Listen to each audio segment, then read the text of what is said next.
everyone, welcome back to the channel. It's been a while since our last video, but I hope most of us have taken the break. FPL can be very tasking, and once in a while you need these international breaks to help you relax a bit, get off the screen, get off the pressure of FPL, and connect with family, enjoy, have some other hobbies that you can get into just to help you take a chill pill and relax. Because day-to-day FPLing can also be too tasking for you once in a while. So I hope most of us did. I personally did with my news. And I think it's been a good break of a couple of days. So this week we go back to our usual routine. There'll be videos coming up every other day. And we hope you can get at least something to help you prepare for Game Week 8.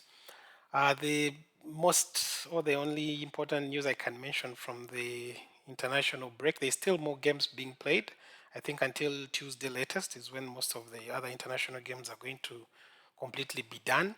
But we've gotten some few updates. For example, as you can see right now on my screen, Saka did get a knock. I'd like to call it a knock because the news that is coming out, we are waiting for actual information from Arsenal itself, but the England coach seemed to allude like it wasn't that serious of a deal, that he would have actually been ready to play yesterday's game as well, but they just didn't want to risk it. So we wait for confirmation from Arsenal itself. So right now he's still in my team, as you can see. But in case of any news, we will be getting it here first, and we'll also be able to look at the different options that we can think about going forward in case he's out. Konsa, as you can see, that one got the knock in game week 7. As soon as the Man United Aston Villa game started, he didn't even manage to even get a clean sheet, which we lost out on. And news from him is also something we're waiting forward to. The other news is that I know, for example, Van Dijk did leave the Netherlands camp early enough because he was red carded, so he should be fresh for the Chelsea game. Same applies to Salah, who was also released early by Egypt. A number of other players didn't go for the international games, as you know. Teams like England, I think, have finished now all their games. We saw Trent cap off the international games with a very good free kick yesterday. So we just keep on tracking the remaining few games to make sure all our assets at least are confirmed fit and are ready to go for game week 8. Haaland as well, I think, played also his last game for Norway yesterday as well, so he should be able to travel back in time. So that's like pretty much most of the information we have now. So we'll go, like I'd mentioned earlier last week, we'll just go directly into a draft template for those that I know are going to be wildcarding this game week 8. I'll go through a couple of assets that I think would be good enough. I came up with a draft of a wildcard template that some of you can look into, which is here. As we know, Allison is out. It was confirmed Allison was out for, I think, 6 weeks. He'll be coming, I think, until the next international window, which is around November. So he's out for a while, which gives Kelleher some good time in the squad for a while. So if you're looking for a very budget goalkeeper who's available to start most of the games and has a capable defense that can help him keep those clean sheets, I think Kelleher is one of those people that I thought about and put in my draft template for the wildcard. Our defense has Gabriel, obviously, a threat and set pieces, and Arsenal's defense is a no-brainer. It is tricky, though, that their next games look a bit tricky for Arsenal, especially after the Bournemouth. They play Liverpool, they play Newcastle away, and then they also play Chelsea away, which makes it a bit tricky. But I believe Arsenal still is capable of doing much better in some of these games and getting you there. Then Justin, who has also been playing very well for Leicester. Konate will provide some Liverpool covering. As you know, Liverpool has only conceded 2 goals so far, and their fixtures still look okay. Yes, they still have Arsenal and Chelsea in there, but the rest of the games still look okay. We have Aint Nouri. The Wolves fixtures look very good. I mentioned him among the players you should look out for in the last video, the people that you should at least begin bringing in. He looks a threat going forward. Clean sheets are not yet it for him, but I think he's always on assists and he's already scoring some goals.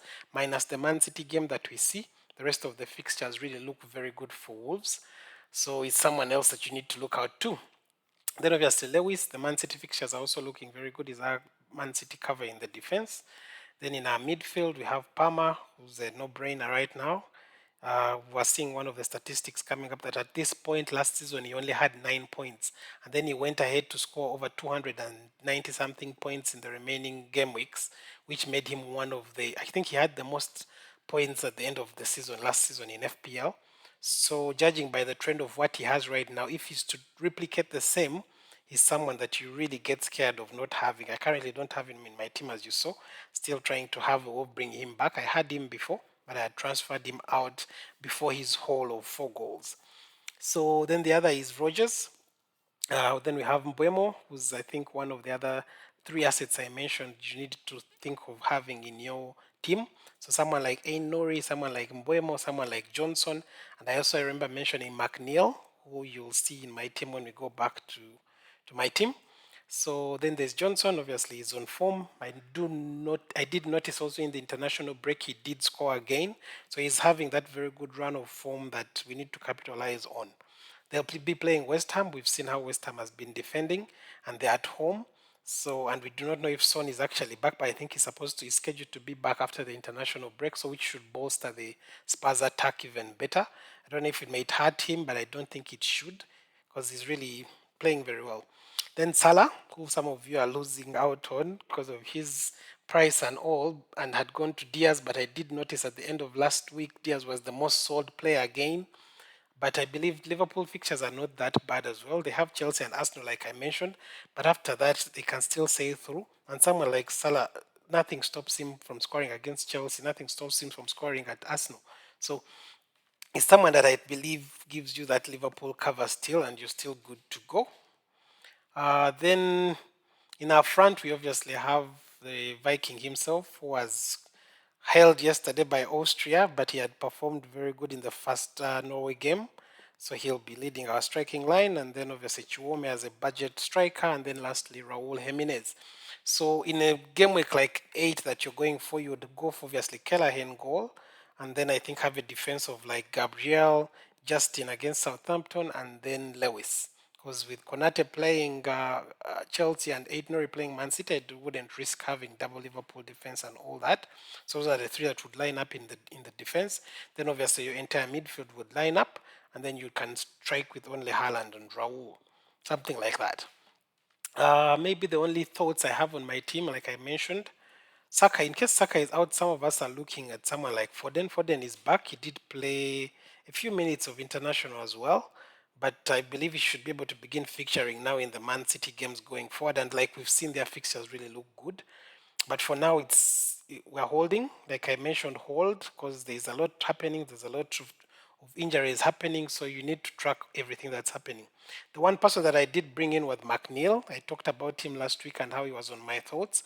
And one of the reasons why I brought him in quickly was to capitalize on his price increment because he was about to increase in price, and he did, which helps at least with my bank balance. But as you can see, Everton does play Ipswich next, and its fixtures really look good.